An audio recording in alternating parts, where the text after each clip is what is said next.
adik-adik semua, bertemu lagi di channel Anak Terang Ministry. Di video kita kali ini kita mau cerita Alkitab. Tema firman Tuhan kita adalah waktunya telah tiba. Sebelumnya kakak mau ajak kita untuk membacakan satu ayat firman Tuhan yang terambil dari Yohanes 12 ayat 23. Kata Yesus kepada mereka, telah tiba saatnya anak manusia dimuliakan. Adik-adik, kakak mau tanya, ada yang tahu dua gambar ini? Apakah dua gambar ini merupakan gambar yang sama ataukah gambar yang berbeda? Kita cari tahu ya jawabannya. Nah, gambar yang sebelah kanan adalah gambar gabah. Gabah adalah bulir padi. Biasanya bulir padi itu dipisahkan dari tangkainya atau jerami. Jadi nanti dia jadi padi ya dan bisa nanti dimasak nasi. Kita lihat prosesnya ya. Nonton gilingan beras cek. Hari ini aku ke tempat gilingan beras guys. Jadi lihat proses dari gabah menjadi beras ya yang kalian makan itu. Langkah pertama, gabah dimasukin ke mesinnya guys. Terus nanti keluar nasi gabah ya. Nah nanti ada prosesnya berulang-ulang sampai nanti jadi beras teman-teman. Nah ini proses yang selanjutnya dan ternyata sudah menjadi beras ya. Kemudian dikarungin dan dikasih tulisan berapa kilo. Nah ini hasil dari sisa-sisa yang tadi guys. Jadinya dedak ya namanya. Dan ini sudah diserahkan ke pembelinya. Begitu ya guys prosesnya. Nah, sedangkan ini adalah gambar gandum. Gandum adalah sekelompok tanaman serealia dari suku padi-padian yang kaya karbohidrat. Jadi memang mirip padi tapi berbeda ya. Biasanya dijadiin tepung, bisa dijadiin roti, kue ort dan lain sebagainya. Nah, adik-adik cerita hari ini akan menjadikan salah satu tanaman tadi sebagai cara untuk menjelaskan bagian yang sulit dipahami para murid Yesus. Firman Tuhan kita terambil di dalam Yohanes pasal 12 ayat 20 sampai 33. Diceritakan di dalam Alkitab, 6 hari sebelum Paskah, kota Betania banyak dikunjungi orang Yahudi dan orang dari berbagai negara. Nah, jadi saat Paskah merupakan satu perayaan yang besar sekali. Nah, jadi kota Betania itu dikunjungin oleh semua orang. Semua orang itu datang dan mereka mau merayakan Paskah. Nah, di tengah-tengah itu, khususnya di kota Betania, dikatakan ada sekelompok orang Yunani yang ingin bertemu dengan seseorang yang istimewa. Jadi orang Yunani itu adalah orang dari bangsa lain. Nah, mereka ingin bertemu dengan orang yang istimewa. Kira-kira siapa coba? Tentunya Yesus ya. Nah, kalau Yesus dan murid-muridnya adalah orang dari bangsa Yahudi. Jadi mereka berbeda bangsa ya. Ini adalah orang Yunani. Wah, mereka akhirnya bertemu dengan salah satu murid Yesus. Namanya Filipus. Wah, mereka bilang, "Tuan, kami ingin bertemu Yesus." Kemudian Filipus pikir-pikir. Dia bilang, sebentar ya. Wah, Filipus itu bingung dan akhirnya dia menemui Andreas.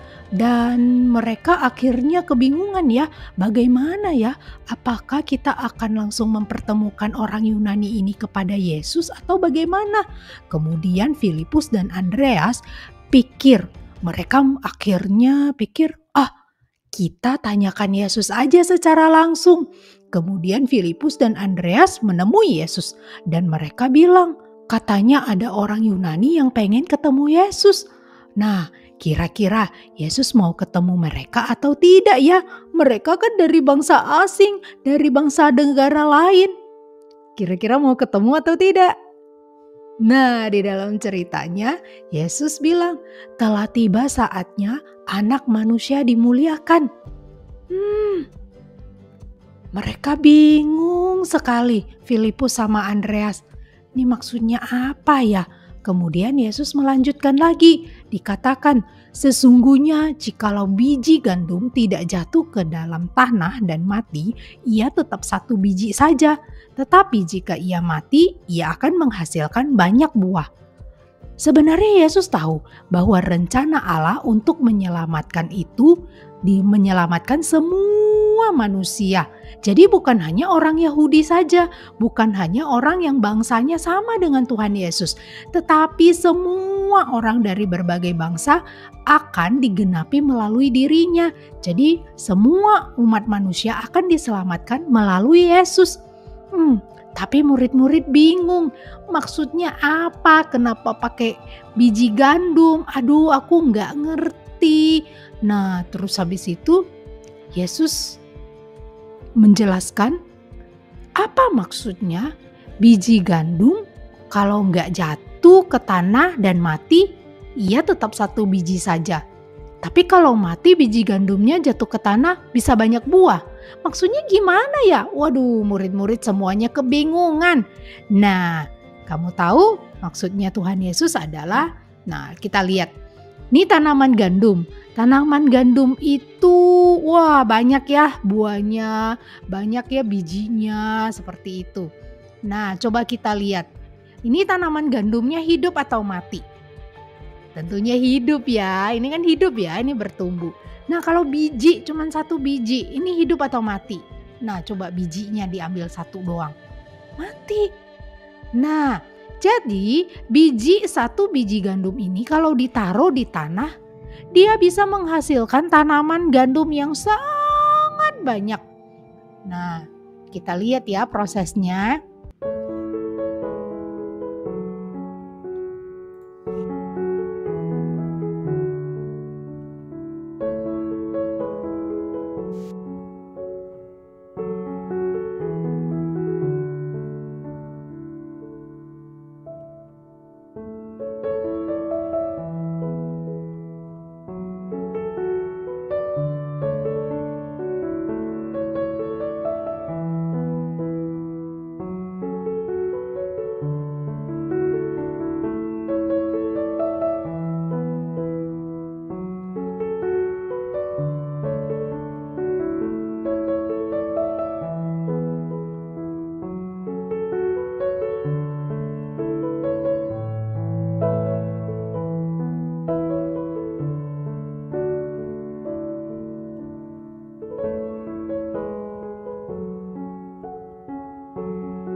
Nah dari video yang kita saksikan tadi, satu biji gandum yang kalau ditanam akan menghasilkan tanaman gandum yang banyak sekali. Kita lihat, satu biji gandum yang mati ini menggambarkan satu pribadi yang mati juga, yaitu Yesus. Satu biji gandum mati ini kalau ditanam akhirnya menghasilkan banyak tanaman gandum yang hidup. Nah, ini menggambarkan Yesus seorang pribadi gitu ya yang mati nanti akhirnya akan membuat banyak orang bisa dapat hidup yang kekal. Setiap orang yang percaya bisa mendapatkan hidup yang kekal. Nah, anak-anak, ini artinya Yesus mati supaya banyak orang atau segala bangsa dari bangsa manapun mendapatkan hidup yang kekal. Makanya kita orang dari negara apapun, dari suku apapun warna kulitnya, semuanya yang percaya kepada Tuhan bisa mendapatkan hidup yang kekal. Firman Tuhan hari ini ingatkan kita, Yesus mati untuk menanggung dosa manusia dari segala bangsa. Yesus mati bukan hanya untuk bangsanya sendiri, yaitu bangsa Yahudi, tetapi Yesus mati untuk bangsa Yunani dan juga bangsa-bangsa lainnya, semua umat manusia yang mau percaya kepada Tuhan. Makanya adik-adik, walaupun kita dari bangsa lain, kita bukan orang Yahudi, kita juga bisa percaya Tuhan dan diselamatkan dan dapat hidup kekal. Nah, cerita hari ini juga ingatkan kita, Yesus dimuliakan oleh semua suku bangsa. Jadi semua suku bangsa bisa memuji Tuhan, memuliakan Tuhan, dan menyembah Tuhan. Mari kita bersyukur dan memuliakan Yesus yang sudah mati dan mau mengampuni kita semua. Nah, cara kita memuliakan Tuhan adalah tentunya kita beribadah kepada Tuhan. Jangan males-males beribadah di sekolah minggu. Kita mau beribadah memuliakan Tuhan. Selain itu, kamu bisa menyembah Tuhan, memuliakan Tuhan dengan perbuatan baikmu. Kamu bisa membantu temanmu, membantu orang tuamu, berbagi, dan juga membantu sesama yang ada di sekitar. Perbuatan-perbuatan baik kamu itu adalah cara kamu memuliakan Tuhan.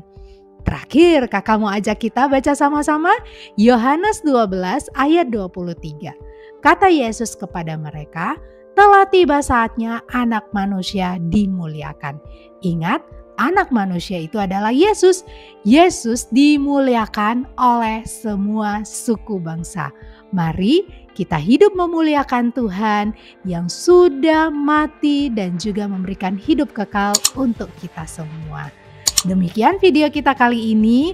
Biarlah cerita Alkitab ini bisa menjadi berkat untuk kita semua. Sampai bertemu di video selanjutnya. Tuhan Yesus memberkati.